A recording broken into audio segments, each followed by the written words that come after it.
La valeur actuelle fait aussi allusion à un possible attentat terroriste à l'approche du premier tour, faisant muter l'état d'urgence de l'état de siège. À l'état de siège. À l'état de siège. Je la connais pratiquement par cœur, cette déclaration. Bon, ça ne vous rappelle rien de ce que j'ai déjà dit depuis je ne sais pas combien de temps? Mais Valls l'avait dit, Valls l'avait fait, il avait déclaré que si en fait ils avaient un candidat qui leur plaisait pas, ils auraient bloqué. Tout à fait. Or, qu'est-ce que je dis depuis des mois et des mois et des mois et des mois? Que ces attentats, justement, sont faits pour amener à un énorme attentat. Et je l'ai dit, mais quasiment on peut reprendre les anciens entretiens et beaucoup de mes conférences où j'annonçais qu'il allait y avoir soit un très gros attentat, soit un fait nouveau qui leur permettrait de bloquer les élections si ça ne leur convient pas. Et en fait, c'est quoi? Mais c'est exactement le même genre de tactique qu'a utilisé Nicolas Sarkozy quand il a voulu rejeter le vote des Français à propos de la Constitution européenne.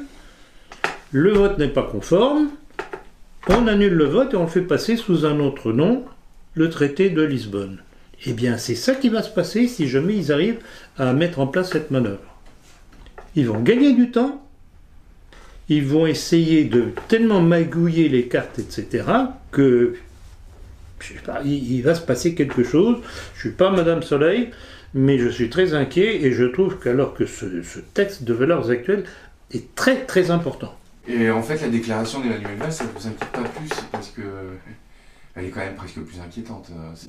Mais de toute façon, c'est la même bande. C'est la même bande. Ouais. C'est la même bande.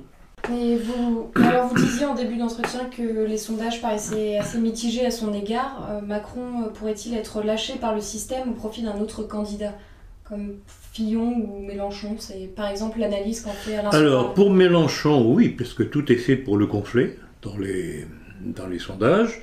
Fillon, non. Fillon, non. Il n'y a qu'à voir la campagne haineuse contre lui. Vous avez, je ne sais pas si vous avez vu à la télé dernièrement, il a été enfariné. Oui. Jean, vous avez vu, il a été enfariné. Hier. Commentaire. Ha ha ha. Oui. Maintenant il est blanchi. Oui, c'est passé. Mais vous vous rendez compte de cette haine? Oui, puis alors, en fait, est-ce que vous avez su l'histoire? C'est que l'individu qui est enfariné est d'origine tunisienne ou etc. Fiché S, il est parti faire la guerre en Afghanistan et disent-ils dans le journal qu'il n'est pas radicalisé. Ah non, c'est tout et n'importe quoi. Mais vous connaissez ma méfiance envers les attentats dont la France a été victime. Vous savez très bien quelle est ma thèse là-dessus, c'est que ce sont des esprits faibles qui sont manipulés par les services secrets, soit français, soit israéliens, et je pèse bien mes mots, pour faire peur aux Français et leur faire accepter l'abandon de leur souveraineté. Donc vous ne pensez pas que nous... Alors là, c'est intéressant. Si vous avez les données là-dessus, vous me les envoyez, s'il vous plaît. Non, ça, je n'avais pas vu. Extraordinaire. Ah non, c'est magnifique. Alors, voilà les hommes de main. Voilà les hommes de main contre Fillon du système. Oui. Maintenant, on comprend. C'est démonstratif. Alors, est-ce que les cathos qui ne comprennent pas ma manœuvre vont finir par comprendre?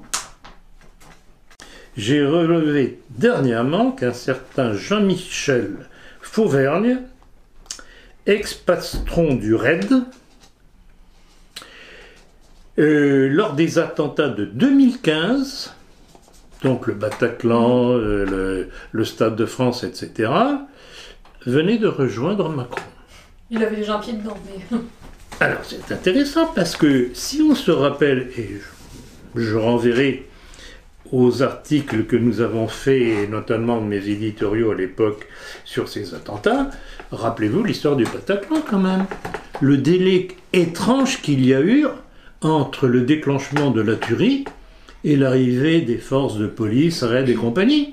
Et d'autant plus qu'il y a une pièce qui vient s'ajouter aujourd'hui au puzzle. Alors, est-ce qu'elle est vraie ou pas? Paraîtrait-il qu'il y avait un groupe de 6 militaires qui traînaient pas très loin. Mais oui, exactement. Juste avant. Tout fait. Exactement. Donc là encore, et c'est ça qui conforte toujours ma thèse, c'est qu'on a l'impression que le pouvoir qui nous gouverne a besoin de ces attentats pour horrifier les Français et lui faire accepter sa politique.